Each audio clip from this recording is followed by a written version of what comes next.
નમસ્કાર, હું છું વિક્રમ વકીલ. આપ જોઈ રહ્યા છો હોટલાઇન ન્યૂઝ. ગઈકાલે એક એવા સમાચાર આવ્યા કે અસદુદ્દીન ઓવૈસી જે જોઈન્ટ પાર્લામેન્ટરી કમિટી જેપીસી બનાવવામાં આવી છે વકફ બોર્ડના નિયમોમાં સુધારા કરવા માટે જે ગવર્મેન્ટે પ્રપોઝલ કર્યું હતું એમાં એ અમદાવાદના મુલાકાતે આવ્યા હતા જેપીસીના સભ્યો, અને એ વખતે હર્ષ સંઘવી પણ મિટિંગમાં સાથે હાજર હતા. અને ત્યાં હર્ષ સંઘવી અને ઓવૈસી વચ્ચે થોડી બોલાચાલી થઈ ગઈ, ગરમાગરમી થઈ ગઈ.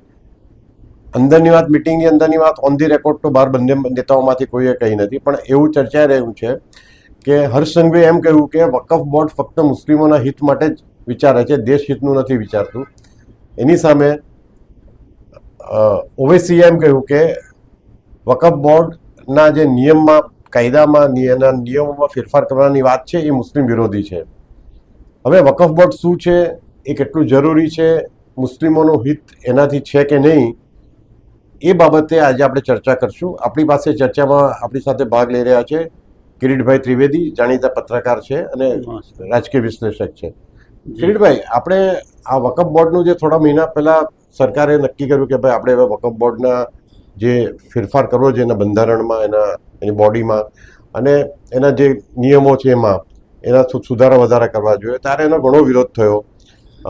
વિરોધ પક્ષોએ તો કર્યો જ વિરોધ, મુસ્લિમોએ પણ મોટાભાગના મુસ્લિમોએ વિરોધ કર્યો કે તમે ગવર્મેન્ટ ઇન્ટરફિયરન્સ કરી રહી છે એમના અંગત,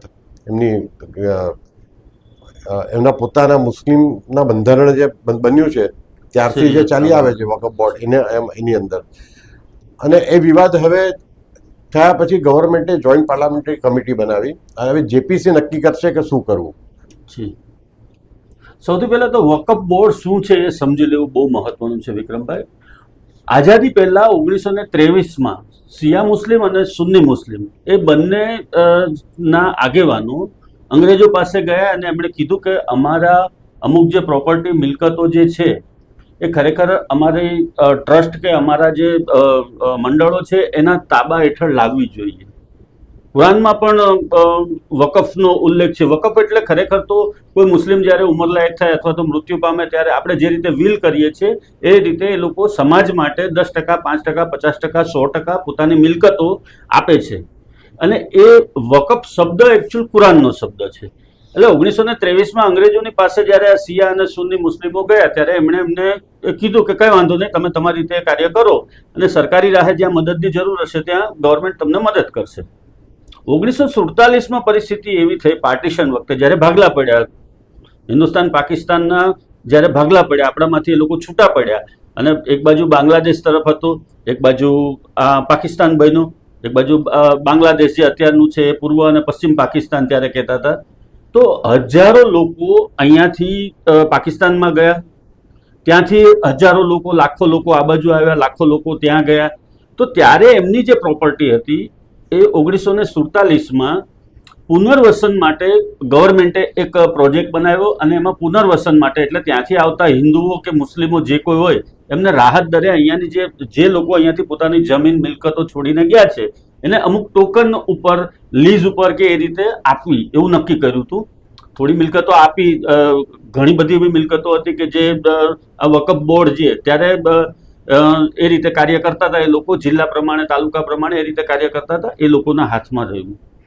અને ત્યાર પછી 1995ની અંદર વડાપ્રધાન પીવી નરસિમ્હા રાવે વકફ બોર્ડની સત્તાનો વ્યાપ વધાર્યો. એમણે સુધારો કર્યો, એમેન્ડમેન્ટ લાવ્યા અને એમણે એવો સુધારો કર્યો. 95 પછીની આ વાત છે. 95માં એમણે જે સુધારો કર્યો એ કે વકફ બોર્ડની આખી ટ્રિબ્યુનલ એક અલગ બનાવી દેવામાં આવી. અને એ ટ્રિબ્યુનલની અંદર કોણ? તો ટ્રિબ્યુનલની અંદર મૌલવીઓ અને એ જે અગ્રણીઓ હશે એ લોકો બેસશે, જે લોકો અરબી ભાષા જાણે છે, ફારસી ભાષા જાણે છે, ઉર્દુ ભાષા જાણે છે, એ લોકો એમાં બેસશે. અને એ લોકો આ મિલકતો અંગેના જે કોઈ વિવાદો આવશે, મુસ્લિમ પક્ષના દાવો હશે, વકફ બોર્ડનો દાવો હશે, તો એ નિરાકરણ એ લોકો ત્યાં કરશે. આવું એક સુધારો કરવામાં આવ્યો અને એક આખું ટ્રિબ્યુનલ બનાવવામાં આવ્યું. એટલે આ આખી જે શરૂઆત થઈ છે, વિવાદની શરૂઆત થઈ છે, એ જૂનો વિવાદ નથી, 95થી જ એની શરૂઆત થઈ છે વિક્રમભાઈ. અને હવે સરકાર એમાં થોડા એમેન્ડમેન્ટ લાવી અને થોડા સુધારા કરવા માંગે છે. જી કિરીટભાઈ, આ વકફ બોર્ડ જે છે એ મુસ્લિમોના હિતમાં છે એ તો બરાબર છે, પણ ખરેખર એ મુસ્લિમોના હિતમાં કામ થાય છે એમાંથી? કારણ કે એમાંય ઘણા વિવાદ થતા રહે છે. ધારો કે એમાં કોઈ ડિસ્પ્યુટેડ પ્રોપર્ટી હોય તો એ જે વકફ બોર્ડની પ્રોપર્ટી હોય તો એના માટે ટ્રિબ્યુનલ, વકફ બોર્ડ ટ્રિબ્યુનલમાં જ જઈ શકે, બીજી કોર્ટમાં કેસ નહીં કરી શકે. એ પ્રકારના નિયમો અને કાયદાઓ છે. તો એનાથી મુસ્લિમોને કેટલો ફાયદો છે વકફ બોર્ડથી? વકફ બોર્ડમાં સૌથી મહત્વની બાબત એ છે કે મોટા ભાગે કોઈને આ જાણકારી વધારે આપવામાં આવતી નથી એના બાબતમાં, અને લોકો ગેરમાર્ગે દોરાઈ જતા હોય છે. ખરેખર જે 95માં સુધારો કરવામાં આવ્યો છે અને જે ટ્રિબ્યુનલ બનાવવામાં આવ્યું છે એનો ચુકાદો એ રીતનો છે, એટલે એમાં એ લોકો જે સુધારો કર્યો છે એ રીતનો છે કે જ્યારે કોઈ વકફ બોર્ડ કોઈ પણ પ્રોપર્ટી ઉપર, પોતાનો મિલકત ઉપર, જમીન ઉપર પોતાનો દાવો રજૂ કરે ત્યારે હાલના જે પ્રોપર્ટી ધારક છે એમણે એ વકફ બોર્ડની સામે સાબિત કરવાનું છે કે એ પ્રોપર્ટી એની વડીલોપાર્જિત છે અથવા એની પોતાની પ્રોપર્ટી છે. એ રીતનું એણે સાબિત કરવાનું છે. એના ચુકાદાને તમે સિવિલ કોર્ટમાં ચેલેન્જ ન કરી શકો, ડિસ્ટ્રિક્ટ કોર્ટમાં એને ચેલેન્જ ન કરી શકો, પરંતુ એ હાઈકોર્ટ અને સુપ્રીમ કોર્ટમાં ચેલેન્જ થઈ શકે છે. હવે આ બાબતની જે પ્રોપર ગાઈડલાઈન છે એ આખી ગાઈડલાઈન છે, અને ઘણા બધા કેસ એવા સુપ્રીમની અંદર પણ છે, પેન્ડિંગ કેસ છે, એમાં ઘણામાં ચુકાદાઓ પણ આવ્યા છે. અને મુસ્લિમ તરફી જે ચુકાદો આવે છે, મુસ્લિમ સમાજ તરફી જ આવે છે. એનું કારણ એ છે કે ત્યાં બેઠેલા જે લોકો છે બધા જ મુસ્લિમ સમાજમાંથી આવે છે, અને એ લોકો પોતાના સમાજના કે પોતાના જે સંગઠન છે એના હિતમાં જ હંમેશા પોતાનો ચુકાદો આપતા હોય છે. એવું ઘણી વખત બન્યું છે. તો આને પણ, આ જે ટ્રિબ્યુનલ છે, ટ્રિબ્યુનલના ચુકાદાને પણ ચેલેન્જ થઈ શકે છે. એ માહિતી લોકો પાસે ખૂબ ઓછી છે. આખી જે બાબત છે તામિલનાડુના એક કિસ્સા ઉપરથી વધારે ચગી છે. તામિલનાડુના એક ખેડૂત હતા, એમને પોતાની દીકરીઓના લગ્ન કરવા હતા, અને એમણે જ્યારે જમીન વેચવા માટેની જ્યારે એણે દરખાસ્ત કરી અને લોકોને કીધું કે ભાઈ મારે જમીન વેચવી છે, દીકરીઓના લગ્ન કરવા છે, ત્યારે વકફ બોર્ડે એના ઉપર કીધું કે આ તો વકફની જગ્યા છે. અને એ જે મુદ્દો ચગ્યો, અને ત્યાર પછી આ મામલે વધારે ને વધારે ડિસ્પ્યુટ થતા ગયા અને લોકો વધારે જાગૃત બનતા ગયા. હાલમાં કેન્દ્ર સરકારે જે સુધારા માટેનું જે લાવ્યા છે એની અંદર પણ એવું છે કે એમાં એ લોકો કયા અને કેટલા લેવલે સુધારા કરવા એ બધી જ બાબતો માટે જેપીસી બનાવી છે. એ લોકોએ જોઈન્ટ પાર્લામેન્ટરી કમિટી જે બનાવી છે એ એના માટે છે. તો ખાસ કરીને એ છે કે વકફ બોર્ડની જે આ દાદાગીરી છે, એક પ્રકારની એમ કહી શકાય કે દાદાગીરી છે. કોઈ પણ પ્રોપર્ટી ઉપર, કોઈ પણ મિલકત ઉપર, ઐતિહાસિક મિલકતો ઉપર એ લોકો દાવો કરે છે અને પછી એ મિલકતો એની અંદર પચાવી પાડે છે. એના કારણે મુસ્લિમ સમાજનું પણ કંઈ ભલું નથી થતું. એ પ્રોપર્ટીઓ મળ્યા પછી મુસ્લિમ સમાજનું પણ કેટલું ભલું થાય છે, કે શું થાય છે, એ તો બધા જાણે જ છે. એટલે આ જે વિવાદ છે, આ જે મુદ્દો છે, એના માટે થઈને આ સુધારાઓની વાત છે. અચ્છા, વકફ બોર્ડ પાસે જે જમીનો છે કે જે મિલકતો છે, બરાબર, એનું એક લિસ્ટ તો એમની એક હશે જ, સરકારમાં પણ હશે અને વકફ બોર્ડ પાસે પણ હશે, દરેક રાજ્યમાં, દરેક શહેરમાં. તો વકફ બોર્ડ એને વેચી શકે છે કે નહીં, અથવા તો એનો કેટલો હક છે વકફ બોર્ડનો પોતાનો, એ કઈ રીતના નક્કી થાય? હા, વકફ બોર્ડ સૌથી પહેલા તો મહત્વનું એ છે વિક્રમભાઈ કે એક વસ્તુ સમજવી પડશે આપણે કે વકફ બોર્ડ એ દેશનું ત્રીજું એવું સંગઠન છે કે જેની પાસે સૌથી વધારે મિલકતો, જમીનો છે. સૌથી વધારે સૈન્ય પાસે છે, ભારતીય સૈન્ય પાસે છે રિઝર્વેશનની જમીનો. બીજા નંબરમાં રેલવે આવે છે, અને ત્રીજા નંબર પર વકફ બોર્ડ આવે છે. હવે વકફ બોર્ડનું જે આખો જે ઢાંચો છે એ અંગ્રેજોના સમયમાં તૈયાર થયો હતો. પછી 1947માં એમાં થોડા ઘણા ફેરફારો કરવામાં આવ્યા. જવાહરલાલ નહેરુની આગેવાનીમાં પુનર્વસન માટેની આખી વાત હતી. એમાં પણ થોડું કેન્દ્ર સરકારે થોડું જે એનો ભાગ ભજવવાનો હતો એ રીતે ભજવ્યો. ઘણા બધા લોકોને પ્રોપર્ટીઓ મળી, ઘણાને ન મળી. આ એક આખું એક અલગ થયું. ત્યાર પછી 95 પછીના જે ફેરફારો છે એમાં વકફ બોર્ડ ઈચ્છે તો પ્રોપર્ટીનું વેચાણ કરે છે એ લોકો, અને એ લોકો કોઈ પણ પક્ષકારને એ લોકો પ્રોપર્ટી વેચતા હોય છે, પરંતુ એમાં બધું મિલીભગતમાં ચાલતું હોય છે. એવા આક્ષેપો સતત થતા રહે છે કે વકફ બોર્ડ પાસે આટલી બધી પ્રોપર્ટીઓ છે, આટલી બધી જમીનો છે, જગ્યાઓ છે, મિલકતો છે, ઐતિહાસિક મિલકતો છે, એ બધું જ એ લોકો મિલીભગતમાં એકબીજાની સાથે મળી અને કરતા હોય છે. એવા આક્ષેપો સતત થતા રહે છે. એટલે વકફ બોર્ડ પાસે સંપત્તિનો તો કોઈ પાર નથી, અપાર સંપત્તિ છે એની પાસે, પણ ઘણી જગ્યાએ પ્રોપર્ટીના વિવાદો પણ છે. તો એમાં પણ વકફ બોર્ડ ક્યારેય એક તરફી જ ચુકાદાઓ આપે છે એવું મોટાભાગના કિસ્સાઓમાં બનતું હોય છે. અને એ લોકોનું હિત હોય, જો એ જે સંચાલકો છે, જે આગેવાનો છે, એ લોકોનું હિત હોય તો એ લોકો એનું વેચાણ કરતા પણ ખચકાતા નથી અને એમાંથી એ લોકો પોતાના આર્થિક લાભો મેળવતા હોય છે, એવા પણ આક્ષેપો થતા રહે છે. વકફ બોર્ડે એના કબજા હેઠળની જગ્યા કે જમીન કે મકાન એ બિન મુસ્લિમને વેચી શકે કે નહીં વેચી શકે એવા કોઈ નિયમો છે?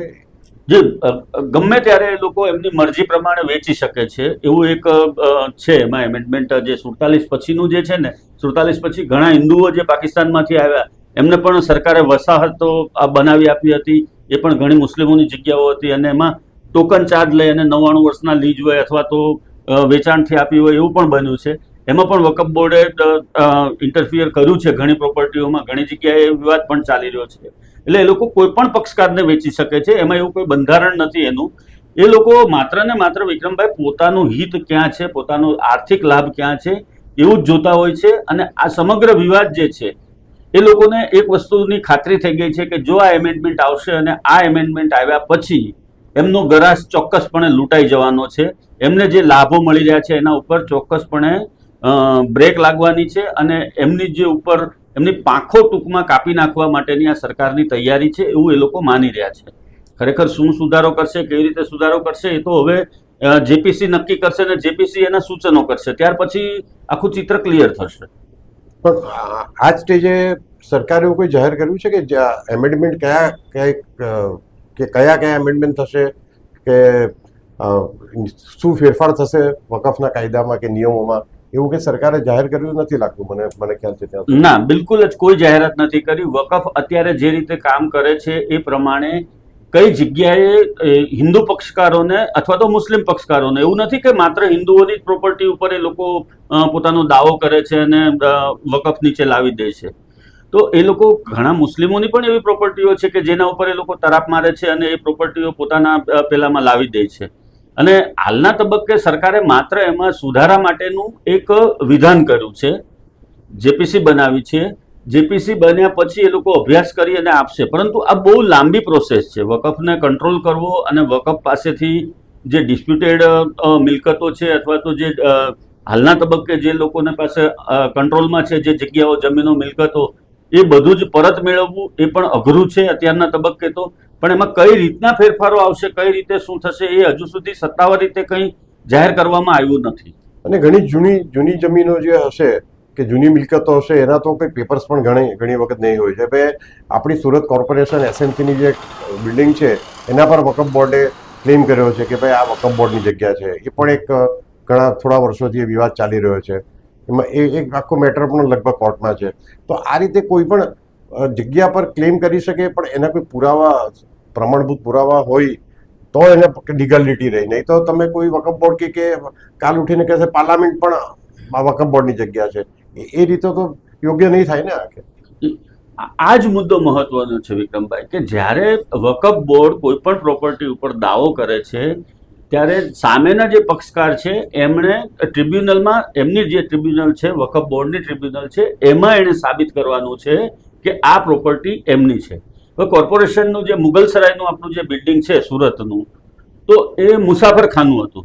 ખરેખર હજ બાદશાહીના વખતમાં, સલ્તનત કાળમાં હજ માટે લોકો જતા ત્યારે ત્યાં રોકાતા આવીને. ત્યાં નીચે તમે જોજો કોર્પોરેશનના બિલ્ડિંગમાં નીચેની બાજુ જે છે એ ત્યાં ઘોડા બાંધવા માટેનું જે હોય ને એ રીતની આખી વ્યવસ્થા છે. હવે તો ઓફિસો બની ગઈ છે બધામાં, એ લોકોએ દરવાજા મૂકી દીધા છે.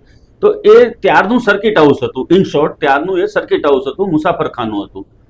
ત્યાર પછી એનો કબજો પુરાતત્વ વિભાગ પાસે જાય છે અને પુરાતત્વ વિભાગ પાસેથી આ કબજો કોર્પોરેશનને આપવામાં આવ્યો છે. રાજ્ય સરકારનો એ નિર્ણય છે, રાજ્ય સરકાર હસ્તકની એ મિલકત છે અને અત્યારે એ લોકો એના ઉપર વિવાદ કરે છે. વકફ બોર્ડે જ્યારે ચુકાદો આપ્યો ત્યારે એમણે કીધું હતું કે આ મિલકત ખાલી કરી અને વકફ બોર્ડને આપવી, ત્યારે એવો ચુકાદો આવ્યો હતો. પણ એ મેટર હાલમાં ચાલી રહી છે, સબજ્યુડિસ મેટર છે અત્યારે. અને એ આખો જે વિવાદ છે એ પણ ઘણા વર્ષોથી ચાલે છે. 10-15 વર્ષથી તો મારા ધ્યાન પર છે કે એ વિવાદ કઈ ને કઈ બાબતમાં ચાલતો જ રહે છે. એટલે જે મુસાફરખાનું છે એ મુસાફરખાના ઉપર આ લોકોએ એ રીતે વકફ બોર્ડે દાવો કર્યો છે. ખરેખર વકફ એટલે કોઈ પણ વ્યક્તિએ પોતાની પ્રોપર્ટીનું ડોનેશન કર્યું હોય, જે રીતે આપણે ધર્માદા માટે કોઈ હિન્દુઓ જ્યારે પોતાનું વિલ કરીને જાય છે ત્યારે પોતાની પ્રોપર્ટીમાંથી એમ કહે છે કે આટલા ટકા મારા સંતાનોને મળે, આટલા ટકા મારા દીકરીને મળે અથવા આટલા ટકા કોઈ મંદિરમાં કે કોઈ જગ્યાએ ધાર્મિક સ્થાનમાં મળે, એ રીતના એટલે વકફ પણ એ જ છે. મુસ્લિમ જે પ્રોપર્ટી ધારક છે એ લોકો પોતાની મિલકતો આ રીતે સોંપતા હોય છે. આખી વાત ત્યાંથી શરૂ થાય છે. પણ 95ના જે સુધારા છે એમાં અને એમને જે ટ્રિબ્યુનલ બનાવવામાં આવ્યું છે ત્યાર પછી વકફ બોર્ડે એકદમ જ એમ કહેવાય ને કે હરણફાળ ભરી છે પ્રોપર્ટીઓ કેપ્ચર કરવામાં, અને એના ઉપર બ્રેક લગાવવા માટે આ આખી પ્રોસેસ હાલના તબક્કે ચાલુ કરવામાં આવી છે. એક એવી પણ વાત આવે છે, એટલે એક એવી પણ ગેરસમજ કદાચ કેટલાક મુસ્લિમોને છે કે મોટેભાગની મદ્રેસા કે મસ્જિદોની જે જમીન છે એની પર વકફ બોર્ડનો અધિકાર છે, અને સરકાર જો એ નિયમોમાં ફેરફાર કરશે તો મસ્જિદો પર કે મદ્રેસાઓ પર સરકારનો કબજો થઈ જશે, એવી પણ એક ગેરસમજ ફેલાવવામાં આવી રહી છે. ના, એ રીતે સરકાર કોઈ પણ પ્રોપર્ટી ઉપર કોઈ દાવો કરવા માંગતી નથી, પરંતુ સરકાર અત્યારના તબક્કે મને એવું લાગી રહ્યું છે કે આ જે વારંવાર દાવાઓ કરી અને જે નિર્દોષ પક્ષકારો છે, જે લોકોની તરફેણમાં ક્યારેય ચુકાદો નથી આવતો, એમની જે ટ્રિબ્યુનલ બેસે છે ત્યાં એ લોકો જાય છે જ્યારે કેસ થાય ત્યારે, તો એમની તરફેણમાં ચુકાદાઓ મોટા ભાગે નથી આવતા. તો એ જે લોકોને હેરેસમેન્ટ છે, જે લોકોએ સાબિત કરવાનું છે, વકફ બોર્ડને કશું જ પ્રૂવ નથી કરવાનું, એ ખાલી દાવો કરે છે કે ભાઈ આ મિલકત અમારી છે, વકફ બોર્ડ હેઠળ આવે છે, તો પછી પક્ષકારે એને સાબિત કરવાનું છે. તો આ જે ઇસ્યુ છે આખો, આ ઇસ્યુ ઉપર કંટ્રોલ કરવા માટે સરકાર જઈ રહી છે અને એ બાબતના સુધારાઓ કરશે.